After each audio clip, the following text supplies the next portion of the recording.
هو يعني ايه منتخب بنين؟ يعني انا ليه انا احط نفسي في موقف شبه ده قدام منتخب اسمه بنين؟ بس يعني ايه منتخب بنين؟ ايه بنين دي يعني؟ يعني ايه بنين يعني مش فاهمها لغايه، مش داخله في دماغي. يعني مثلا ماتش شبه ده المفروض يكون مثلا قدام كوت ديفوار، قدام مغرب، قدام جزائر، قدام مثلا كانت تونس قبل ما تطلع من البطوله، مثلا كنت زماني مثلا بقابل تونس في 16 ماشي، ماتش شبه ده تمام مقبول، يحصل حاجه شبه كده سيناريو وصعوبه وبتاع ونضيع ونتقاب ماشي، كل ده تمام. بس قدام منتخب كبير، يعني ايه انا احط نفسي في المنظر ده ان انا اكسب في الشوط الثالث والرابع قدام منتخب بنين؟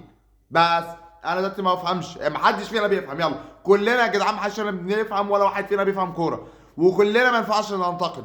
انا بقى عايز دلوقتي واحد يطلع لي كده من اتحاد الكوره ولا واحد من الجهاز الفني يفهمني ايه العك اللي حصل لمده 90 دقيقه دي. يعني ايه بنين؟ امام عاشور ما ينفعش يقعد دكه بس. سهله، سهله وبسيطه خالص من غير ما انا وانت ندخل ونتعب وننهد في بعض. امام عاشور ما ينفعش يقعد دكه. الراجل ده من ساعه ما نزل الملعب الدنيا كلها اتغيرت.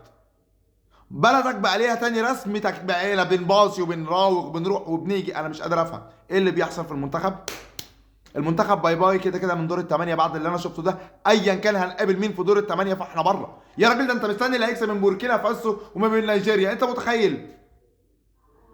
بس يا باشا شابوه.